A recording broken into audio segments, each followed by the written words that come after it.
Magandang umaga sa bawat isa. Araw ng Lunes nga pala ngayon dito sa amin at March 30. Anong oras na? Ayun, 10:56 na ng umaga. Kahapon, linggo, janitor ako. Ang pasok ko ay 6 to 2:30. Ngayon, pag-out ko ng 2:30, ngayon naglalakad na ako pauwi rito sa amin. Habang naglalakad ako pauwi, ito yung nakakita ko.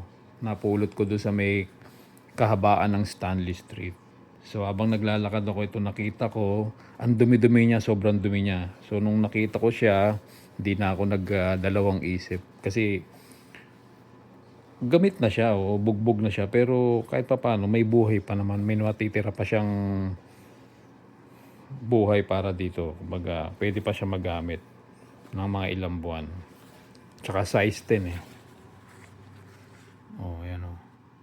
Size 10 siya. Tapos Converse All-Star. So pwede pa siyang magamit ng mga ilang buwan, siguro mga isang taon pa siguro. Pantatrabaho ko lang naman to eh. Importante may magagamit na pang trabaho tsaka pang halinhinan dito sa mga sapatos ko. Yan o. Yan yung mga ginagamit ko kada Sabado Linggo doon sa Kootenay Co-op. So yan, meron na siyang kapalitan eh. So ito yun.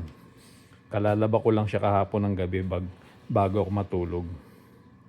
Tapos ngayon, pagka natuyo na siya, ito pagpipilian ko na ng sintas na babagay sa kanya. May orange, may light green, may checkered na green, tapos may gray, may orange. So, tapos may itim.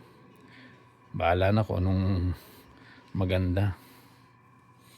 Ako nung babagay sa kanya. Pero parang napupusuan ko puti eh. Parang ito yung bagay sa kanya. Kasi ito naman talaga yung original niya. Kaya lang kasi yung original niya na sintas, sobrang luma na. Tapos talagang putim na yung kulay. Hindi na puti eh. Putim. So ang ginawa ko, yun nilabang ko sa washing machine ito.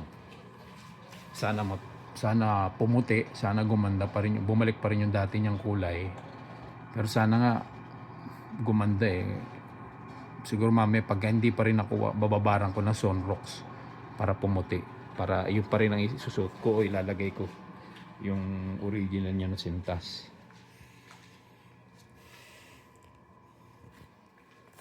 Ganda pa oh.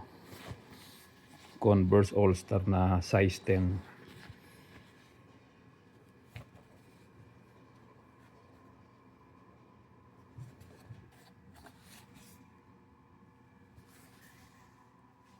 Okay, so yun lang.